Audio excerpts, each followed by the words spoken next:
Hi guys, thanks for joining me today. In this video, I'm going to show you how I made these earrings. And specifically, I'm going to focus on how I dyed the leather, and I dyed some 2 to 3 ounce veg tan leather that I got at Springfield Leather Company. I did see that Amazon has some 2 to 3 ounce veg tan, so I'll link to that. It is thin, it's about the thickness of a dime, but it cuts beautifully on the Cricut Maker and it embosses just wonderfully. Then the second thing I'll focus on is embossing these earrings in my little SOOOO embossing machine. And then I'm going to do a separate video that shows you how I designed this shape in Inkscape. I'm learning Inkscape. I have been so intimidated by Inkscape for over a year that I didn't even try it because when I first watched the videos, I just was so overwhelmed. But just recently I started watching videos and I take notes, and then I just go back over my notes and I do what they tell me. And it's becoming easier and easier. If you see anything in the video that you like, it helps you, or you're just entertained by it, please give me a thumbs up. If you have any questions, comments, or suggestions, leave them in the comment section. Now on to the video. So the first step in my process is to dye my leather, and here's my basic supplies. I'm actually wearing gloves. I never do that, but I am today. I have some dark brown water-based leather dye. I have a paper towel. If you have any of those lamb's wool daubers, those would work terrifically. I just don't. And then I have 2 pieces of 2 to 3 ounce veg tan leather. This piece is dry, and this piece I just dampened with water. I wanted to see if the dampened one would come out any better or differently than the non-dampened one, because on somebody's video they said to dampen it with water. So I'm just going to shake this up.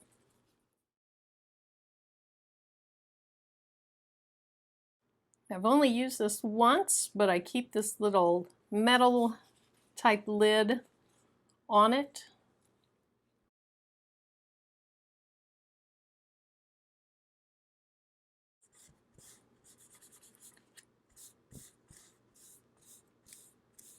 Now with the water-based dye, you're supposed to be able to build up the color.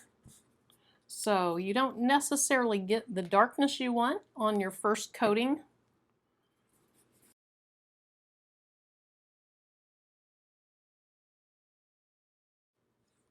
Go ahead and work on this dampened one.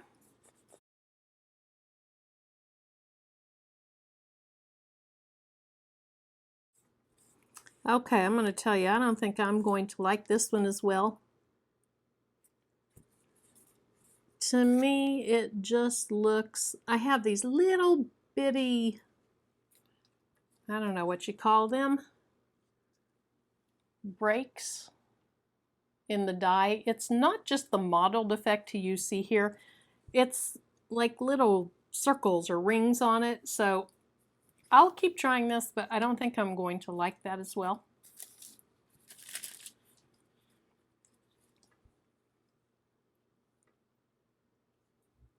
Go ahead and give it a second coat over here.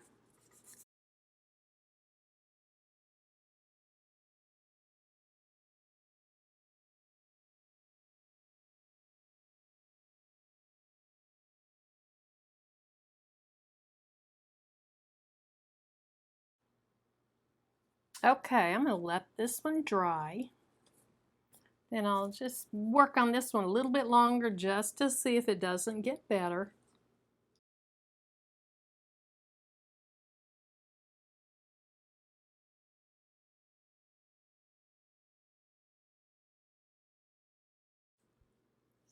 Okay, I don't know that you'll be able to see the difference in the camera, but it's almost like the one that I had some water on made the top layer, I don't know, pucker or something and take the dye much more unevenly. Again, I'm not talking about the larger mottled look here. I'm talking about a much more fine detail that looks very different on the one that I had water on.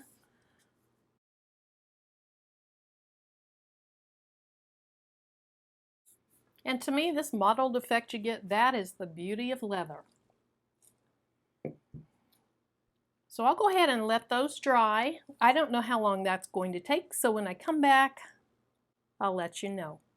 It's been about 30 minutes since I put my dye on, and this is very, very dry to the touch, so I'm going to go ahead and move forward. As suspected, I do like the one that I did not put water on better. So for now, I'll just set this aside. I have some contact paper down under where my leather will be so that I can protect my cutting mat from getting any dye on it. And I'm going to go ahead and give that a good braying. Now, since I have contact paper on the back of this leather, I've lost some of the benefit of having a strong grip mat. So I'm going to hold my leather down with some super strong Cricut transfer tape. I usually use a super hold Scotch tape or super sticky Scotch tape, but I can't find it right now. Otherwise, I would just use it.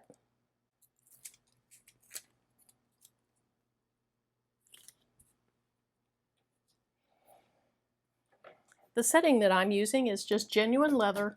There is a 2 to 3 ounce setting that wants you to use the knife blade, but I've had good luck with this leather using the genuine leather setting.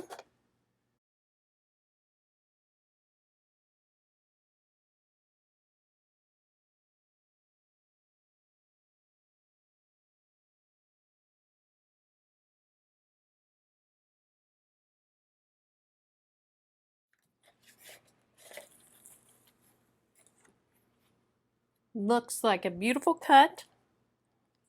Now notice I could get another earring right there and one over here, so I'll keep this.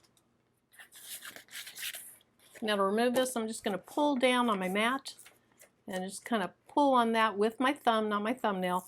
I'm going to still need to take the contact paper off, but that's not a problem. That one came off.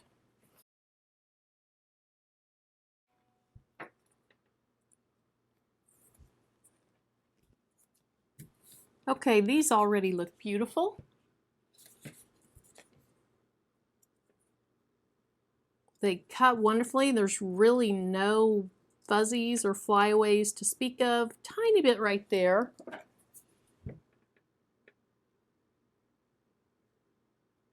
Very, very small amount.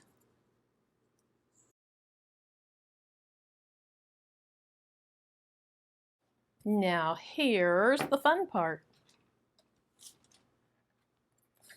This is called the SOOOO Texture Boutique. It's a very inexpensive embosser, and I'll link to this in the description.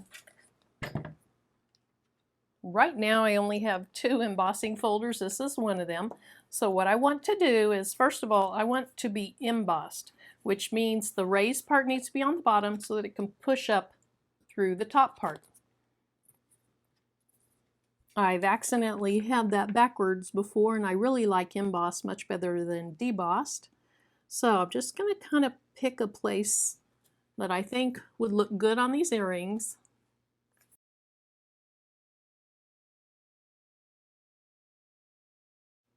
I don't want the embossing to look exactly the same on both earrings. I want there to be a little bit of difference. So maybe on this earring, I'll have these little dots closer to the top. So I'm going to hold down the one that I like the placement of.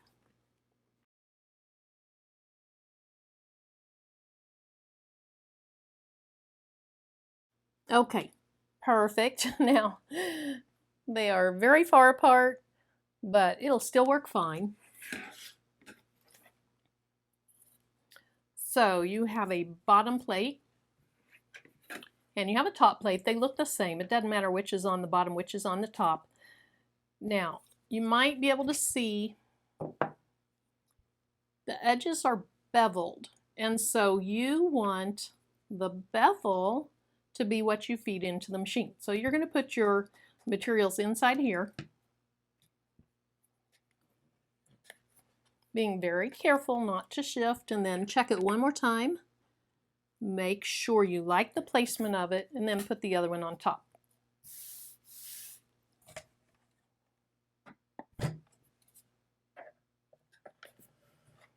Then you just put your 2 plates in and start turning this handle.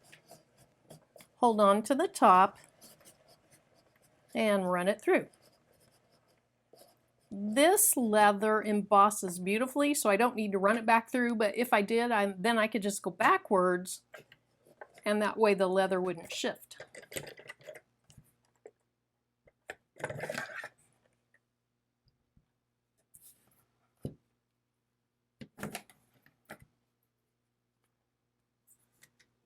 Oh, that's perfect. So pretty.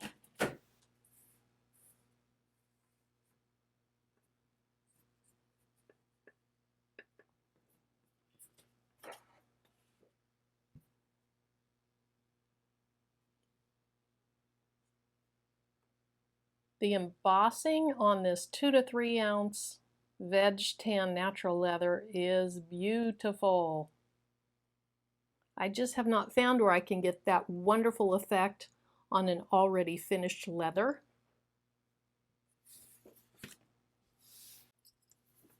Now, in keeping with this brown theme, I'm going to use copper colored hooks. I'll use a tiny little pair of needle nose pliers. And then I have this leather punch tool, and I use the smallest setting, 5/64 inches.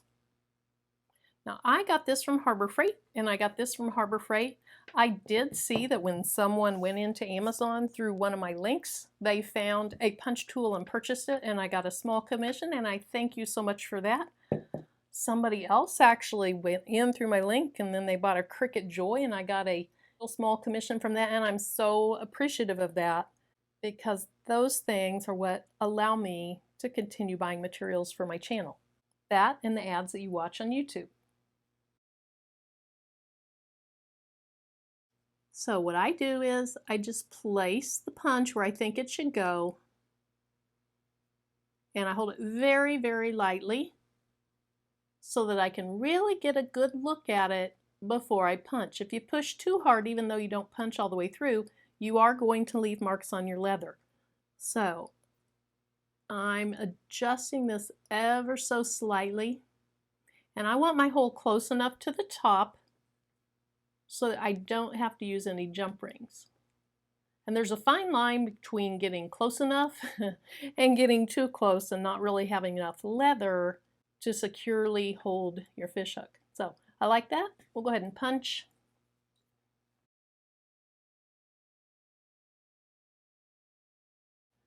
Now for my fish hooks, you have to find where the metal ends. And on these copper ones, it ends on this side. So I place my needle nose pliers along the side where it ends and twist it.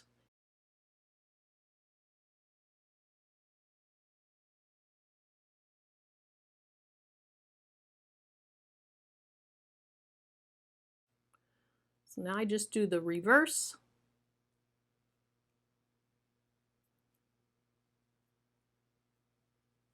And there's our earring.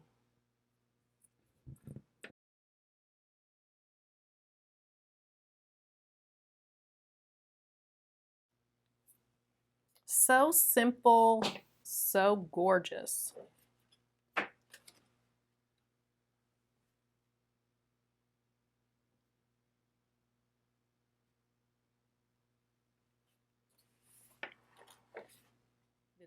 Thanks so much for joining me, guys. I'm Marilyn.